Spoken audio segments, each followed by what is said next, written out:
iniciar, iniciar a gravação aí para pegar a pergunta. Pode dizer. Pergunta é uma pergunta barra sugestão. Tá. Para a gente entender quem é a audiência aí, se o pessoal se sentir à vontade para se apresentar brevemente, dizer com o que trabalha, da onde que fala, em que nível de senioridade tá, com que tecnologia trabalha, eu acho que é bacana para a gente mais ou menos direcionar a conversa em um sentido que agregue mais valor para eles, né? Não Show. sei, uma sugestão, Não, mas perfeito, perfeito. Tá correto, é isso aí. Tiago, se quiser continuar, que eu começar aí, pode ir. Tá bom, meu nome é Thiago, tenho 33 anos, sou de São Paulo, Guarulhos. Eu trabalhava como desenvolvedor back-end de Java e faz 3 meses que eu decidi migrar para a área de QA, comecei a fazer um curso de automação e hoje eu trabalho com automação mobile, usando Selenium e Java. E estou na carreira, né, buscando essa transição de dev para QA e buscando aconselhamentos também de como seguir. É isso.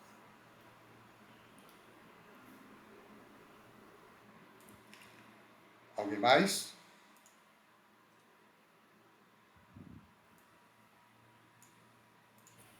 Eu posso me apresentar aqui, então. Boa noite a todos. Como o Daniel comentou ali, a gente foi colega no Brasil. Também trabalho na área de QA há um bom tempo. Trabalhei com alguns testes automatizados na área de web, já trabalhei na área de mobile. E é isso. Valeu aí. Boa.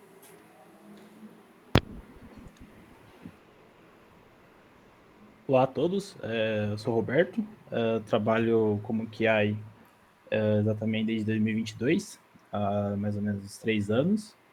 E serenidade, eu acredito hoje que eu esteja como pleno.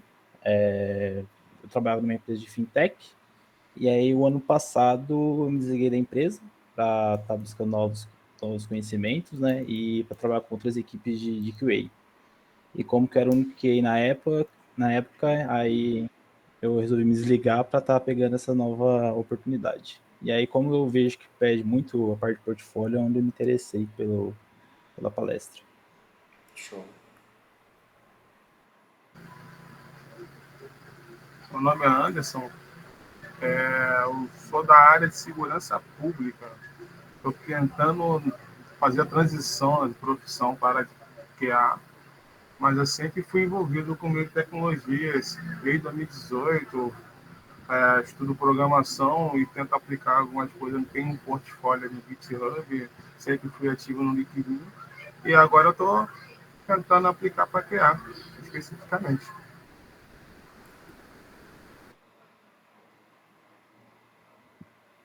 Boa. Mais alguém?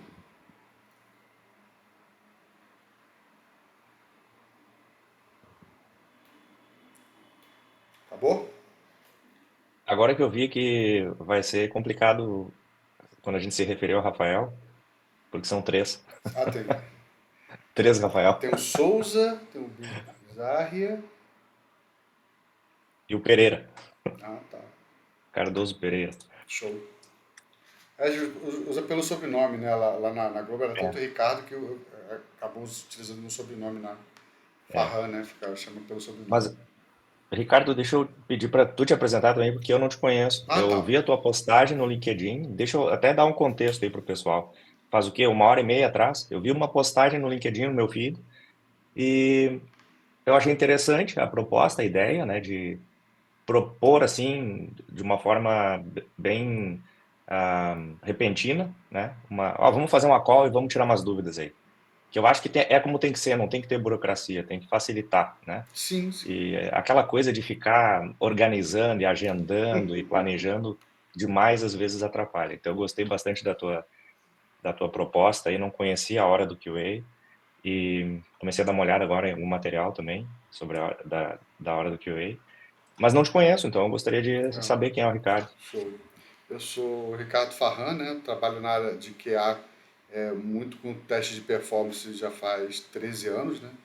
Tem 13 anos executando teste de performance aí na Globo, nas principais aplicações, né? BBB, Cartola, votação.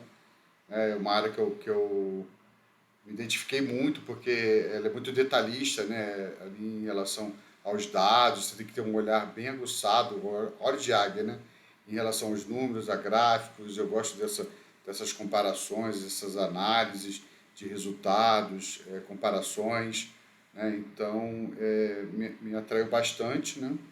Ver que o resultado do trabalho que eu executo promove qualidade, né? Confiança para a pessoa que está acessando uma página, vendo um vídeo, né? Então, foi muito gratificante, isso me cativou bastante, né? E o último ano eu tenho trabalhado muito ali em busca de conhecimento com testes automatizados, né? Eu gosto muito de documentação, estava falando agora sobre isso, né, com o Thiago. Eu gosto de documentar as coisas que eu faço, então eu gosto de fazer isso muito no GitHub. Só que falei, cara, eu notei que é o seguinte, as pessoas, elas, ultimamente, elas preferem, estão evitando muito de ler, né? Não adianta você escrever artigo no LinkedIn, e as pessoas ali passam, olham, cara, quando é leitura, o cara é cansativo, o cara nem olha. Então eu falei assim, cara, não adianta eu ficar escrevendo artigo, né, e a pessoa não olhar. Então eu vou começar a gravar. Aí comecei a gravar um vídeo, gravar outro, até para poder ter isso guardado, né? Rever, alguma coisa assim. Cara, e comecei a publicar e isso começou a ganhar notoriedade, né? O pessoal começou a curtir, começou a elogiar. E eu falei, cara, então eu vou estender isso em outras áreas. Não só testes de performance, mas testes automatizados, na área de infra também, né? Eu gosto também de saber o que eu estou testando em relação à infra, né? Tem se discutido muito a relação de dev com QA. QA precisa saber programação, cara. Eu acredito que tem que ter conhecimento, sim, tá? Você não pode se restringir. Já vi dev mexendo em infra, DevOps mexendo em código, DBA mexendo em código. Cara, já vi isso tudo acontecendo. Então, assim, para mim é bem natural e eu acredito que isso seja um caminho positivo para a área, entendeu?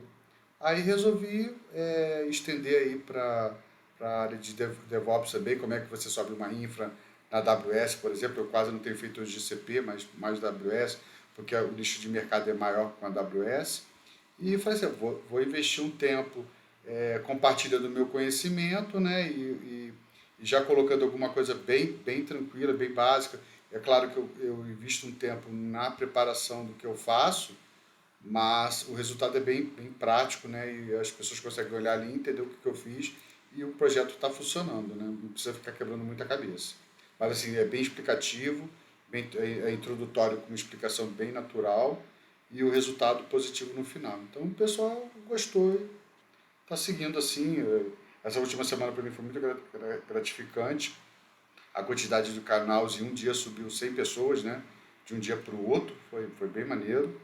Né? E mais do que isso, os comentários, né, positivos que eu venho recebendo também foi bem legal. Esse é o Ricardo falando. Uhum. Pô, bacana. Eu disse que estava dando uma olhada aqui no material, né? Eu fiquei surpreso porque são 137 vídeos, né, no teu canal do YouTube e só tem 282 subscribers. Eu achei uma pena que o pessoal, quer dizer, tem bastante conteúdo, tem uma consistência na geração de conteúdo aí, 137 vídeos é muita coisa. Sim. E pouca gente inscrita, né? Então eu acho que... E também eu estava vendo o perfil no Instagram, tem uma quantidade pequena também de seguidores, Sim, então sim. eu acho que a gente tem que divulgar mais esse tipo de iniciativa aí. Eu vi os links que tem lá no teu canal do YouTube, links de repositórios, canal no Discord, né? Sim. Então, pô, tá oferecendo bastante recurso aí, o pessoal tá perdendo, né, de aproveitar aí, de seguir, de acompanhar esse tipo de recurso. Demora o Então, bora pessoal, divulgar isso aí. demora um pouquinho para o pessoal assimilar, né, É, a ideia, é, mas tá caminhando. exatamente. É. E tem mais vídeo, E, porque eu gravei até para Matos, já está tudo pronto, tá na agenda ali do pô, YouTube legal, para poder lançar, entendeu? legal, Principalmente bacana. agora de teste performance, que o pessoal quase Uhum. não tem falado, e era a minha expertise na Globo, né? Tá. Bacana. Então, E, pessoal aí, ó, se gostarem do conteúdo aí, por favor, divulguem. Eu vou sair dessa live aqui, já vou sair divulgando. Show, Gostei bastante. show. Inclusive a ideia dessa live de hoje foi justamente por causa de uma conversa que eu estava tendo também com um rapaz que estava me perguntando, Ricardo, como é que eu não sei, por onde que eu começo?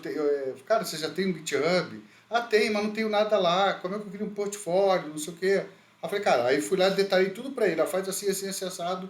É mais ou menos o que eu vou falar aqui. Aí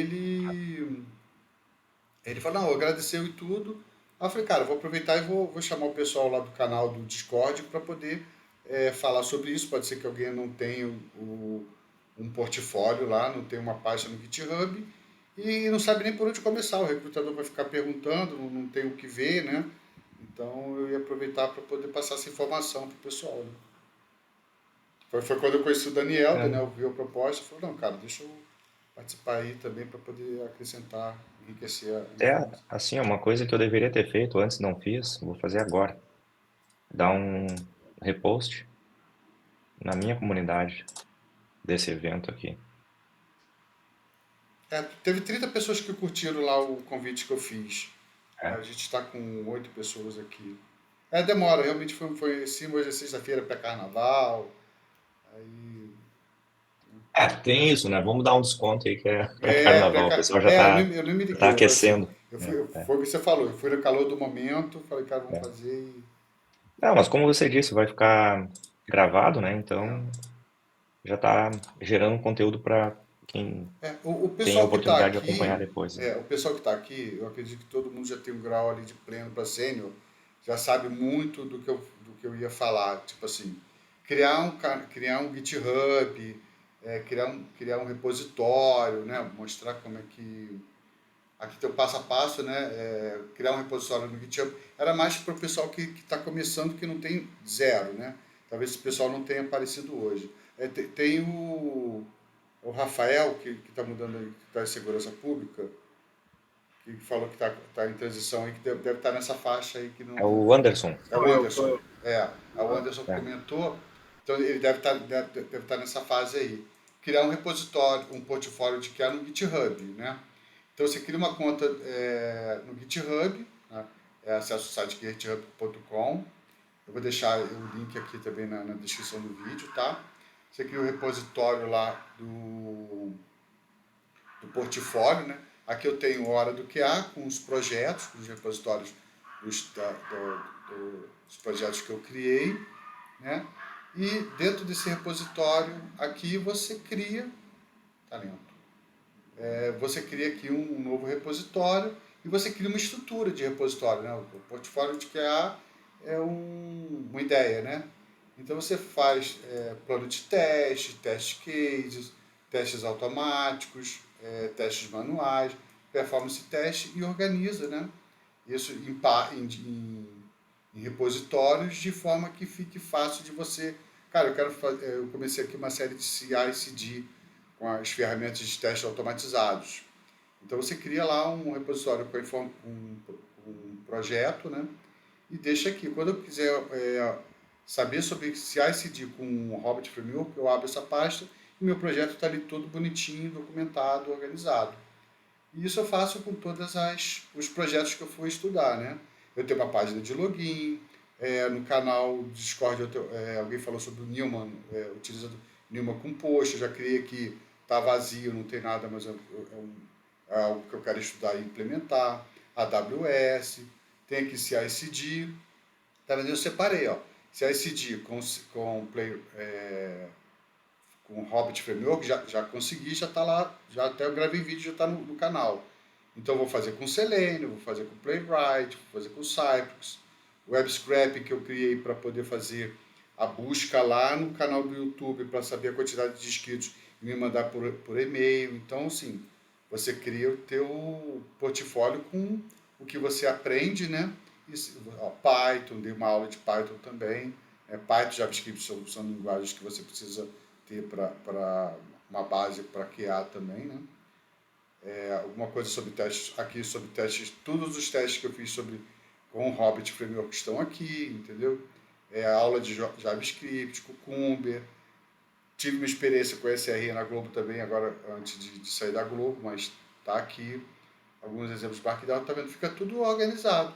Aqui é a hora do que é aquela página principal, né, que você cria para poder ficar de cara ali no GitHub, né?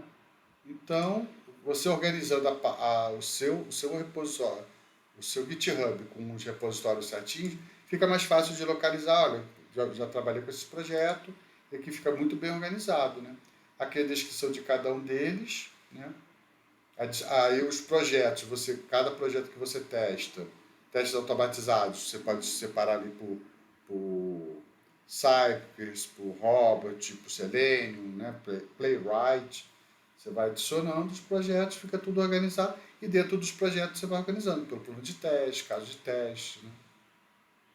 Aqui você cria um README, né? Do jeito que eu fiz aqui, falando sobre o projeto, falando sobre as ferramentas, tá vendo?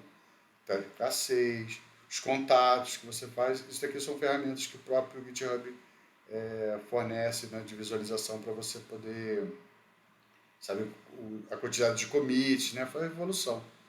E uma parte muito legal que o pessoal de recrutamento olha bastante é isso daqui. A quantidade de interação que você tem dentro do seu projeto. Quer dizer, esse projeto aqui eu comecei ali em setembro, né? Então, dia 28 de agosto, né, para setembro, eu comecei o projeto. Esse projeto não existia antes, então não tem nada marcado, mas aí tem os dias que eu comecei a criar, estudar e implementar o que eu estava aprendendo dentro do GitHub. Então, fica, conforme isso aqui vai ficando mais verdinho, são mais contribuições que você executou dentro do projeto, né? Então, criar Agora tu falou uma coisa bem interessante, Ricardo, sobre as contribuições do repositório. Quando eu verifico o portfólio de algum candidato que eu estou recrutando, é bem comum a gente ver uma interação só, que é só o único push que ele fez daquele projeto. Então, as chances são bem grandes de que aquele projeto tenha sido copiado. Porque o tá candidato só... forcado, né? Exato. Mas aí que tá, se ele fizer fork, a gente verifica, né, que foi feito um fork. Mas se ele fizer download daquele projeto para fazer upload novamente, fazer push para um repositório próprio, vai ter uma interação só, né? Então Sim, a gente já vê isso como algo suspeito. Quer dizer, se show. é um portfólio de estudo, o estudo não acontece com um push só, né? Não, Ou não não. acontece todo local e só no final, quando o estudo está concluído, é subido para o repositório. Então, Sim, tem vários comportamentos assim que a gente consegue identificar do que é realmente um repositório de estudo que teve uma movimentação constante, que teve um período aí de amadurecimento do projeto. A gente já verifica as correções, as melhorias que foram feitas no projeto, né? Mas mais do que isso ainda, muitas vezes isso tudo pode ser também simulado, né? Pode ser emulado pelo candidato. sim. E né, eu diria assim que acima de tudo isso, para mim o mais válido é convidar o candidato para me apresentar aquele projeto. Sim. Aí ele Aí vai eu falar posso ver sobre você. aí eu posso ver se ele domina realmente aquele projeto. Se eu fizer uma pergunta, ele já sabe qual é o arquivo aonde está a resposta que eu estou perguntando. Sim, E se eu pergunto sobre melhorias, ele já tem um backlog de débitos técnicos ou de melhorias, né, para aquele projeto. show. Aí o Não, cara mata pau, né, como a é, gente diria. eu vou ser bem sincero com você. Eu fiz um curso de QS, o Thiago sabe, aqui na área de. Eu tô em Petrópolis, tá? Tô na cidade imperial aqui no Rio de Janeiro, na região oceano. Aqui tem uma área chamada Serratec, né? É uma empresa que faz um trabalho de inserção de conhecimento para o pessoal que quer trabalhar com tecnologia. Então, é uma área, são 3, 4 meses de curso e o cara aprende sobre full stack, ali, sobre tudo que trabalha com tecnologia. Mas aí o pessoal ficou, nesse curso que eu fiz de QS, de uma outra empresa que tem aqui em Petrópolis, de introdução à qualidade de software, não, a pessoa ficou perguntando sobre certificado, né? Você vai lá e tira o certificado, ok. Cara, o certificado é o seguinte, eu posso colocar entrar num canal, ver um vídeo ali, a Gassolution faz muito isso, dá muito curso, eu posso dar o play ali e ficar o dia todo ali rodando, e eu estou fazendo outra coisa num outro lugar e não estou enxergando o que está acontecendo, não estou participando ali. E no final das contas eu pego o certificado. Cara, certificado garante que o cara conheceu, que o cara ficou ali, que o cara sabe aplicar? Não sei. É o que o Daniel acaba de falar. Num projeto, dentro do GitHub, isso é diferente. Porque, tipo assim, eu estou trabalhando, eu estou escrevendo,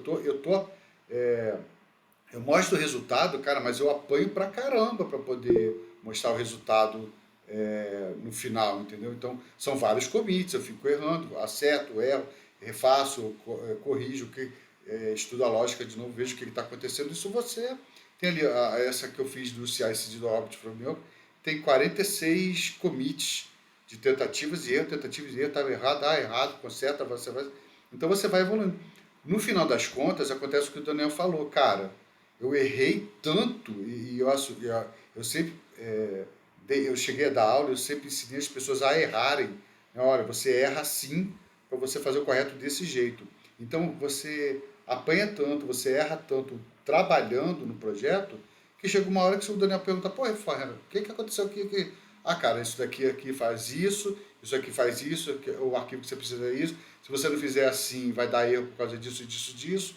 Entendeu? Então, você acaba ganhando uma massa de conhecimento que realmente, se eu copiar e colar o projeto de um outro cara, eu vou estar com o produto ali um repositório no meu projeto que eu não sei como começa e como termina.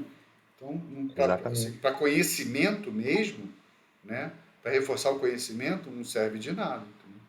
É bem legal. E o Daniel só reforçou o que eu falei no IQS. Certificado vale alguma coisa? Ah, eu paguei pelo certificado, estudei, ok, mas eu fiz o teste de API, fiz um certificado de 2 horas de teste de API. Você aplicou, você foi lá no Server REST, pegou o Server REST e aplicou no que você estava fazendo, no que você aprendeu, você colocou lá no GitHub, né? Eu não cheguei a entrar nessa nuance com o cara não, mas você aplica com isso daqui, entendeu? Então, assim, você aprendeu, mas é muito bom você aplicar o teu conhecimento, senão aquilo você vai acabar esquecendo. Ricardo, eu tinha visto que o Vitor Corleone, aí, o Rafael Souza, Tá, tinha levantado a mão aí para fazer uma pergunta, eu acho. pode falar. Mas agora ele já baixou. Não sei se a pergunta foi Esqueceu? respondida ou. Sim. Olá, tudo bem? Tudo bom. Bom, sou Rafael, né? Moro em São Paulo, tenho experiência em 3 anos na área de QA. Eu também entrei também nessa área de QA, meio que surgiu uma oportunidade e eu peguei ela. E eu gostei bastante, como eu sou muito analítico, gosto de analisar bastante os sistemas, então para mim foi uma boa. A minha pergunta é sobre a questão do Git. Eu acho que vocês já responderam mesmo qual é a importância do Git, mas os recrutadores, ele olham mesmo o GitHub ou era mais só para mais um aprendizado assim nosso mesmo na área? Pode Posso responder, tentar Daniel. responder essa aí, Ricardo? Tá. Pode. Então, até deixa eu me apresentar, então, Ricardo, que eu também entrei na live. Na verdade, entrei no teu post lá no LinkedIn, né? Com aquele comentário ali sobre o fuso horário. Depois te chamei, né? Te mandei um pedido de conexão, depois te chamei por mensagem para confirmar o horário. E, na verdade, eu acabei fazendo uma coisa que às vezes eu critico, que é a preguiça de olhar, de analisar os sinais, né? Era só eu ver o teu perfil, né, ver qual era a tua localização, já ia concluir que era no horário do Brasil. Mas, né, quando a gente começa, eu já moro há mais de 5 anos fora do Brasil, e aí quando a gente começa a trabalhar com gente do mundo inteiro, é sempre bom confirmar o horário, porque às vezes Sim. eu moro aqui, mas às vezes eu estou no Brasil, Sim. ou eu estou em outro lugar, viajando, né, estou no Reino Unido, que é também horário diferente, enfim. Mas então, como eu disse, estou fora do Brasil há mais de 5 anos, estou na TI há 25 anos, precisamente QA há 14, 15 anos, fiz uma transição de carreira também. Antes eu trabalhava como um sysadmin, trabalhava em data center, administrando ambientes, servidores, bancos de dados, e depois de um período de 7 anos ao longo do qual eu trabalhei para a HP, né, a Hewlett Packard, num laboratório de pesquisa e desenvolvimento, inicialmente como sysadmin, mas eu passei a fornecer muitos ambientes de pesquisa e desenvolvimento, ambientes para times, né, de pesquisa e desenvolvimento, principalmente times de QA. E eram ambientes bem complexos, que tinham requisitos técnicos bem diferentes, bem peculiares, protótipos, emuladores, e muitas vezes eu precisava acompanhar o time de QA na operação daquele ambiente. E como muitas vezes ele era utilizado para fins de automação de testes, eu acabei, eu diria assim, adaptando um conhecimento que eu já tinha de automação, que antes era para monitoramento e troubleshooting, acabei adaptando para QA. Aí passei por um processo de mentoria dentro da HP e me tornei um profissional de QA, então, aí há 15 anos atrás. Hoje eu trabalho no ABN AMRO Bank, que é um dos principais bancos aqui da Holanda, né? Moro em Amsterdã há 4 anos, quase 4 anos aqui em Amsterdã. Antes eu passei quase 2 anos em Praga, na República Tcheca. Antes disso morei em São Paulo, mas originalmente sou lá de Porto Alegre, né? Então fazendo assim, fazendo o caminho inverso, né? Voltando para casa. E então hoje eu trabalho numa área de crédito, né? A área de risco de crédito dentro do banco.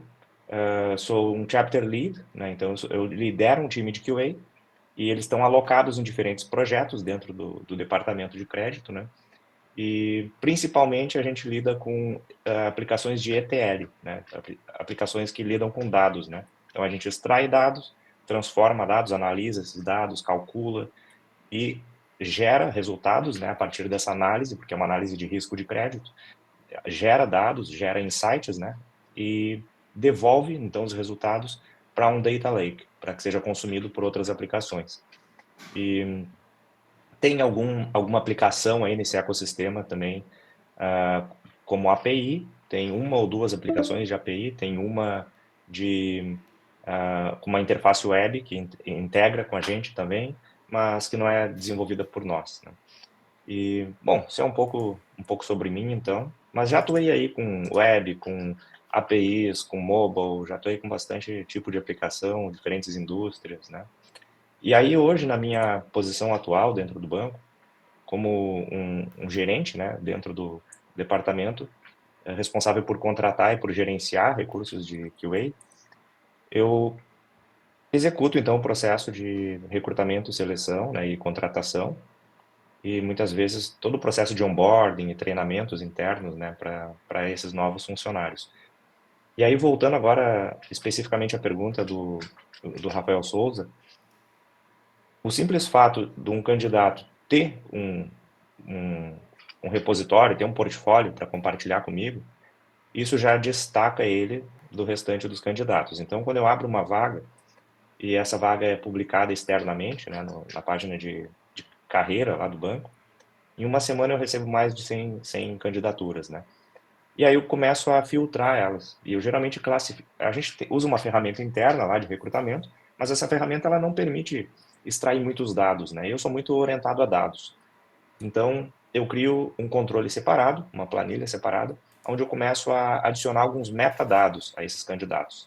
Então, eu preciso saber, por exemplo, a gente tem lá algumas metas de diversidade, então a gente procura ter um time bastante multicultural, bastante women in tech, né, mulheres trabalhando também, então a gente procura também oportunizar mais vagas para as mulheres dentro do banco. Então eu costumo adicionar esse tipo de informação que também é relevante na hora da contratação. Qual é a nacionalidade dessa pessoa? Até porque para fins de, eu diria assim, de gestão de um time multicultural, a nacionalidade é importante porque a cultura é diferente, a forma de comunicação é diferente, não só o idioma, o sotaque, né, mas as atitudes que a pessoa tem durante a comunicação, certos assuntos que são um pouco delicados, ou o comportamento que a pessoa tem, né? Então, eu procuro já rastrear isso tudo, aonde que a pessoa está, se eu vou precisar fazer relocation desse candidato ou não, se eu vou precisar fornecer documentação, visto para esse candidato. E aí eu começo a também adicionar outros detalhes técnicos. Então eu já faço uma triagem, que é uma primeira etapa. Nós temos lá especialistas de talent acquisition, né? De aquisição de talentos, né? Os especialistas de aquisição de talentos, que eles eles fazem uma pré-triagem. Eles já passam para mim de uma lista de 100 ou 200 candidatos, eles me passam uns 40. Só que eu não vou entrevistar 40 pessoas, né? De jeito nenhum, não tem como. Massivo, É né? quase que proibitivo, assim, é É. muita gente, é muito tempo, e eu tenho outras atividades, né? Então, o que eu faço é enviar para eles uma enquete, né, uma pesquisa, com uma lista de critérios que eu estou procurando para aquela vaga. Por exemplo, eu preciso saber que nível de. E aí eu crio qual seria o candidato ideal. Eu crio respondendo assim de 1 a 5, né, para cada critério. Então, eu coloco lá, por exemplo, assim, Python, de 1 a 5, qual é o nível de conhecimento. Para aquela vaga, um nível 3 está bom para mim. Então, eu respondo o que seria a régua de comparação, né, ou o modelo, o padrão que eu estou procurando. Então, eu respondo lá um 3. E aí eu envio para esses 40 candidatos a mesma pesquisa, que vai ter uns 20 itens nessa pesquisa. Então vamos pegar o exemplo só do item Python. Se ele me responder 4, já tem um domínio maior do que eu estou procurando. Se ele me responder 5, ou ele é realmente muito bom, ou ele é muito autoconfiante. E os dois são aspectos positivos, na minha opinião, né? Eu também não posso contratar um cara que é muito bom, mas que se classifica como um 2, de 1 a 5, né? Com relação ao conhecimento que ele tem em Python. E aí depois, na prática, eu vou verificar que ele tem um conhecimento de nível 4 ou 5, né? Um expert, né? Então, precisa também ele ter uma autoconfiança, enfim, e se garantir naquilo que ele faz. E aí, dentre esses itens, eu também peço para que eles compartilhem comigo um portfólio. Aqueles que compartilham um portfólio já têm, eu diria assim, que um pé dentro do barco, né? Para a gente seguir para a próxima etapa. Se ele tiver todos os critérios acima do que eu estou procurando, se ele já estiver aqui no país, enfim, alguns outros critérios que eu avalio, eu vou pontuando tudo isso, né? Tem um sistema de pesos, tudo calculado dinamicamente nessa planilha, eu já passo ele para a próxima etapa. Só que perceba que eu não gastei nem um minuto com ele ainda. Eu só enviei uma pesquisa de satisfação que ele respondeu e me devolveu. Não é pesquisa de satisfação, uma pesquisa de nível de competência técnica em diferentes itens, né? Nível de expertise. Quando ele me responde isso, aí eu vou analisar os dados dele. Então eu vou gastar alguns minutos ali. Na verdade já está tudo calculado, eu só vou ranquear eles. Vou selecionar uns 5 ou 6 para a próxima etapa. E aí eu vou convidar eles para um desafio técnico, que também não vai me tomar tempo nenhum inicialmente, porque eu não vou fazer uma entrevista técnica antes, como a grande maioria faz, primeiro uma entrevista técnica e depois um desafio técnico, porque eu acredito que a entrevista técnica ela tem que ser depois do desafio técnico. A entrevista técnica ela tem que também discutir o desafio técnico. E aí entra naquilo que a gente estava falando antes. Eu vou verificar também o domínio que ele tem sobre o repositório dele. Não basta só ele me enviar o link do repositório. Então, como o Rafael perguntou se a gente realmente verifica o repositório, se eu tiver alguma dúvida sobre aquele candidato, se eu tiver poucos candidatos e tiver tempo, eu vou sim dar uma olhada no código dele, dar uma olhada no tipo de projeto que ele desenvolveu, ou pelo menos o tipo de tecnologia. Se ele se candidatou para uma vaga que requer Python, né, para trabalhar com dados, é uma tecnologia bastante popular, né, bastante comum. Se eu estou pedindo um tipo de conhecimento e ele me diz que tem aquele conhecimento, mas o repositório dele indica que ele trabalha com outras tecnologias, né, se eu estou pedindo Python e ele me entrega um repositório com 10 projetos em Java, tem algo aí que não está batendo, né? Então, eu posso suspeitar também disso, eu posso não levar ele em consideração para a próxima etapa. Então, tem uma série de aspectos aí que a gente consegue avaliar, mesmo sem abrir uma linha de código. Mas aí, se eu precisar, eu vou abrir uma linha de código. Só que aí, agora, eu diria que vem a segunda parte, que é a minha opinião sobre revisar código e por que eu evito revisar código antes da entrevista. Mas aí eu acho que eu já respondi, né, o Rafael. Eu posso, de repente, deixar que tu compartilhe um pouco da tua opinião, tua visão sobre isso também, tua experiência, ou mais alguém comente aí, ou pergunte mais alguma coisa sobre isso. E em seguida eu posso dar continuidade na explicação da próxima etapa e por que eu deixo a entrevista para depois do desafio técnico e por que eu não reviso o código antes do desafio técnico. Então, Legal, respondeu tô sim. passando a bola aí para vocês. Respondeu, Legal. Rafael? Respondeu. Muito bom. O Roberto quer perguntar também. De acordo com o que o Daniel passou, me gerou uma dúvida, do tipo assim, suponhamos que a vaga que pede, ela tem um desafio mais técnico, né, ali dentro do desafio, que às vezes o candidato não tem conhecimento, mas ele busca conhecimento e a entrega do desafio. E aí eu queria saber como que é a avaliação a respeito disso na hora de apresentar para uma entrevista técnica. Me gerou essa dúvida. Olha, deixa eu ver se eu entendi a tua pergunta. A vaga pede um conhecimento técnico Isso, e o candidato... a vaga ela tem um Ah, desafio, vai lá. né? E aí ela tem um Tá. desafio técnico ali para ser entregue. E às vezes o candidato não tem conhecimento na linguagem ou algo parecido, mas ele entrega o desafio, né? E vai em busca desse aprendizado para poder entregar. E aí, Sim. na hora da apresentação técnica, como que você iria avaliar, né? Porque o candidato ele vai ser Tá. sincero ou não vai falar, né? Tá, então eu acho que a gente consegue entrar na segunda parte da minha explicação já com essa tua pergunta aí. Ah, legal. Eu vi teu sobrenome Manfrim e eu fiquei pensando, será que ele é parente do Renato Russo? Mas não, era Manfredini, o Ah, Renato Russo. Bom, como é que eu procedo, tá? Eu tento economizar tempo, a gente tem uma filosofia de work smarter, né? Porque ao invés de... As pessoas falam muito de trabalhar duro, né? Ah, trabalhei duro e tal. Isso é work hard, né? Só que a gente costuma dizer work smarter, né? Então a gente procura trabalhar com mais inteligência. Ao invés de trabalhar duro, vamos trabalhar mais esperto, né? Mais inteligente. Então, o simples fato de eu enviar um desafio, aliás, antes do desafio, enviar uma pesquisa de conhecimento técnico, já estou contando com a boa-fé do candidato, estou confiando nele, na honestidade, né, dele, mas, obviamente, pode haver aí algum tipo de estratégia do candidato aí para tentar burlar esse tipo de critério, né, de seleção. A gente tem o currículo dele, tem a carta de apresentação, que 90% das vezes é feita pelo ChatGPT, né? Então também não dá para levar muito em consideração a carta de apresentação, mas o currículo e o perfil no LinkedIn, eu diria que estão mais próximos da realidade do que é a carreira daquele profissional. Então, pela carreira dele, eu vou conseguir ver se ele já teve experiência com aquela tecnologia que eu estou procurando ou não.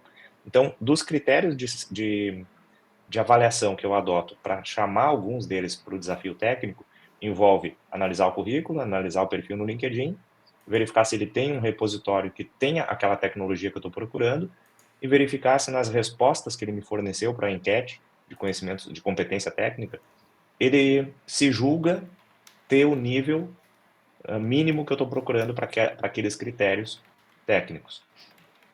Quando eu envio um desafio técnico para o candidato, eu também levo em consideração o seguinte, que muitas vezes eu não vou encontrar um candidato com aquele conhecimento específico, né?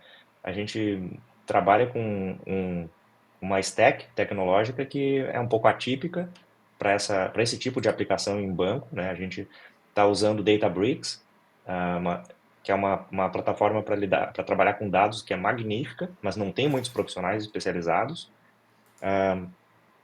Quando a gente fala aí de profissionais de QA, para automação, a grande maioria que a gente encontra, principalmente fora do Brasil. No Brasil, agora, só se fala em JavaScript, né?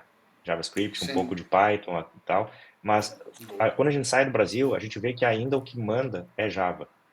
O que manda no mundo é Java ainda. E aqui também é assim, de 100 candidatos, talvez 90 vão ter experiência com Java como, eu diria assim, o carro-chefe da carreira deles, né? Eles podem ter algum conhecimento, alguma experiência em Python, mas dificilmente eu vou encontrar um profissional de QA que ele vai dizer assim, na minha carreira inteira eu só trabalhei com Python, ou Python é minha tecnologia principal, né? Ou invertendo assim o que a gente tem, né, como padrão. Então isso vai ser um pouco difícil. Mas quando eu encontro um profissional que é bom, que tem experiência, que tem um nível de senioridade alto, que já teve experiências na mesma indústria, na indústria de bancos, né, com ferramentas similares ou aplicações similares, mesmo que ele não tenha um conhecimento muito aprofundado em Python. E se ele for honesto e me disser que ele não tem um nível de Python, um nível de conhecimento em Python muito alto, mas se eu perceber que ele já trabalha com outras tecnologias que são muito diferentes uma da outra, eu sei que ele tem uma capacidade de fazer transição entre tecnologias. O ramp-up dele, né, a curva de aprendizado dele é curta. Então, isso me interessa também, porque eu vou contratar esse profissional para um projeto, para um programa, que vai ser entregue, de repente, em poucos meses ou em 1 ou 2 anos, e depois eu quero reaproveitar esse profissional em outra área. Então, é importante também ter esse tipo de profissional na equipe. Quando ele me apresenta esse tipo de resposta, né, como... Eu diria assim, primeiro que se ele não tiver experiência suficiente na tecnologia que eu estou procurando, ele nem vai receber um convite para avançar para o desafio técnico. Só vou chamar ele para o desafio técnico se eu perceber que... agora que eu vi a tua mensagem, Ricardo, 5 minutos de call.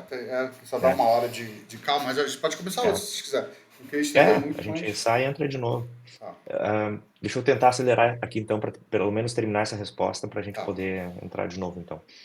Quando eu percebo que esse candidato tem um perfil interessante, experiências interessantes, tem tudo que eu estou procurando, eu vou dar uma chance para um ou outro candidato para ver o que ele me apresenta no desafio técnico. E aí eu passo para eles alguns requisitos. Eu não passo um requisito muito específico, eu não digo para ele assim, ó, pega essa API aqui e faz tais testes. Eu digo para ele assim, escolhe uma API aí, porque eu quero que ele me surpreenda também, né? Que ele me apresente uma API diferente, enfim. Tem alguns que desenvolvem uma API para o desafio técnico, entendeu? Então eu digo para ele, pega uma API aí, vamos pegar o exemplo de um desafio técnico para automação para API. Escolhe uma API, escolhe a solução técnica que tu acha mais adequada, a tecnologia, a linguagem, não importa, escolhe o que tu quiser e vamos abordar esse projeto como se fosse para um cliente. Eu vou ser o teu cliente. Então, daqui uma semana, a gente vai marcar uma demo e eu quero que tu me apresente um projeto de automação onde tu vai me explicar a tua estratégia de teste, o teu planejamento,